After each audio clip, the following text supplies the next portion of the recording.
انشاءاللہ آپ کا بھائی عمران خان انشاءاللہ اس کا راستہ روکے. یہ اسحاق ڈار جیسا فراڈ NRO ڈیل کے تحت یہ پاکستان پہنچا ہے. بلے کو بٹھاؤ گے دودھ کی حفاظت کرنے کے لیے. پاکستان کا پیسہ فائنانس کس کے حوالے کر رہے ہیں؟ جو مفرور 5 سال سے بھاگا ہوا تھا. فضل الرحمان اسلام کو بیچتا ہے. میں دعویٰ کرتا ہوں کہ لوگ اس کو دیکھ کے اسلام سے دور ہو جاتے ہیں. ابھی یہ جو آڈیو لیکس آئی ہیں، یہ جو انکشاف آپ کے سامنے ہوئے ہیں، ان کے اندر پتہ چلے گا کہ وہ سارے ایک مفرور، ایک کرپٹ آدمی، ایک جھوٹا آدمی، ایک اربوں روپے اس ملک کے چوری کر کے بڑے بڑے مہلت میں باہر رہنے والا آدمی وہ ملک کے فیصلے کر رہا ہے. یہ مغرب میں تصور بھی نہیں ہے. اور اس کا جو منشی اسحاق ڈار وہ جو آیا ہے یہاں پہنچا ہے، سوچیں کہ اس کو نیب نے بلایا، پوچھا کہ تمہاری پراپرٹیز کدھر سے آئی ہیں، بجائے جواب دینے کے لیے پرائم منسٹر کے جہاز میں مفرور ہو جاتا ہے. نون لیگ کے زمانے میں وہ آج پاکستان آ گیا ہے اور فائنانس منسٹر بن رہا ہے. یعنی اب پاکستان کا پیسہ فائنانس کس کے حوالے کر رہے ہیں؟ جو مفرور 5 سال سے بھاگا ہوا تھا کہ جی میری طبیعت ٹھیک نہیں تھی. وہ ابھی تک یہی نہیں پتا کہ 5 سال کس چیز کا علاج ہو رہا تھا. اس کا کوئی ایسی بیماری ابھی تک پتہ ہی نہیں ہے جس کو 5 سال لگ رہے تھے. وہ بیماری نہیں تھی، ڈرا ہوا تھا، اور تب اب ڈیل کر کے یہاں پہنچا ہے اور اب آ کے پاکستان کا فائنانس منسٹر بنے گا. 22 کروڑ قوم کی، یعنی آپ کے خزانے کے اوپر بیٹھے گا. بلے کو بٹھاؤ گے دودھ کی حفاظت کرنے کے لیے. یہ کسی مغربی معاشرے میں نہیں ہو سکتا کیونکہ وہاں انصاف ہے. اور میں جب یہ چیزیں آپ کے سامنے رکھتا ہوں، اور یہ جو ابھی آپ نے فضل الرحمان کی بات کی، یہ اس گورنمنٹ کا حصہ ہے جدھر یہ ظلم ہو رہا ہے. سارے 60% جو کیبنٹ بیٹھی ہے، 60% کیبنٹ ضمانت پہ ہے، کرپشن کے کیسز کی ضمانت پہ ہے.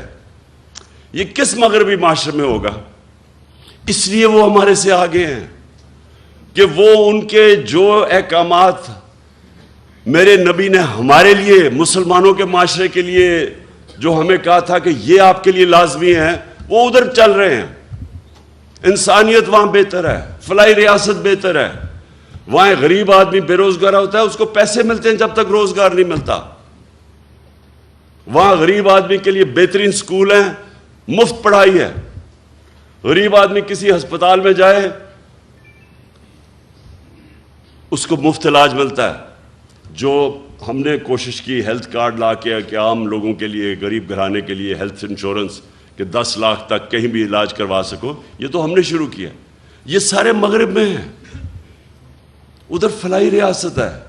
عدالت میں جاتا ہے غریب آدمی، حکومت اس کو وکیل کر کے دیتی ہے، حکومت انصاف دیتی ہے اس کو. اس لیے اللہ کی برکت آتی ہے وہاں. جب غریب آدمی کی آواز، اس کی جب دکھ اور درد کی آواز اوپر سنتا ہے، اور جب آپ اس کی خدمت کرتے ہیں وہ بھی سنتا ہے اوپر والا.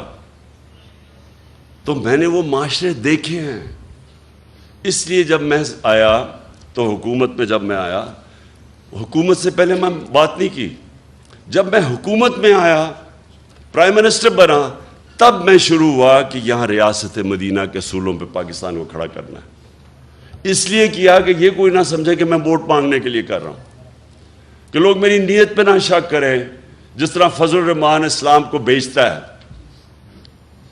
اس کو جو مرضی فتویٰ دلوانا اسے دلوا لو، اگر اس کو تم پوزیشن دے دو. اس کا تو مقصد اسلام، اگر 30 سال سے وہ پالیٹکس میں ہے، مجھے بتائیں کہیں دنیا کے اندر اس نے ایک دفعہ اسلام کی کوئی بات کیا باہر جا کے؟ یہاں بتائیں پاکستان میں کتنے لوگ اس کو دیکھ کے مسلمان ہوئے ہیں؟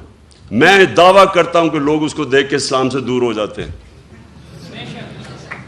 کیونکہ وہ جب دیکھتے ہیں کہ صرف ایک انسان کے جو دین کے اوپر بات کر رہا ہے، سارا بات فتوی دین پہ دے رہا ہے، اور اس کے ضمیر کی قیمت ایک ڈیزل کا پرمٹ ہو، کون اس کو سمجھے گا؟ اس لیے میں آپ سے آج اپنے علماء اور مشائخ آپ سب سے یہ کہنا چاہتا ہوں کہ دیکھیں، یہ ایک پاکستان ایک فیصلہ کن موڑ پہ کھڑا ہے۔ انہوں نے جو باہر کے لوگ تھے، جو باہر کی قوتیں تھیں، وہ اس لیے نہیں انہوں نے مجھے یہ سازش کر کے ان ساروں کے ساتھ مل کے اندرونی اور بیرونی ملک مل کے سازش کر کے ہٹایا، اس لیے نہیں ہٹایا کہ وہ مجھے جانتے نہیں ہیں۔ مجھے سب سے زیادہ مغرب میں لوگ جانتے ہیں۔ انہوں نے اس لیے ہٹایا کہ وہ اس ملک میں ایسے لوگ چاہتے ہیں جو ان کی غلامی کریں، اور جتنا بڑا ڈاکو ہوتا ہے اتنا ہی وہ بزدل ہوتا ہے، کیونکہ اس کو پیسہ بچانا ہے اپنا۔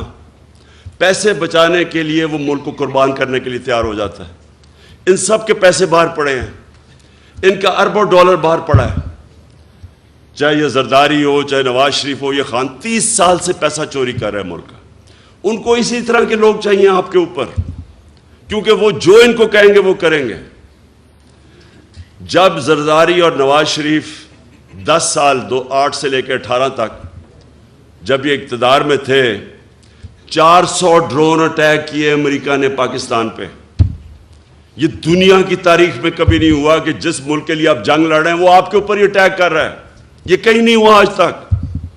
اور یہ سارے انسانی حقوق کی خلاف ورزی تھی، یہ سارے انٹرنیشنل لاز کی خلاف ورزی تھی۔ کوئی قانون آپ کو اجازت نہیں دیتا کہ آپ ہی فیصلہ کریں دہشت گرد کو آپ ہی مار دیں۔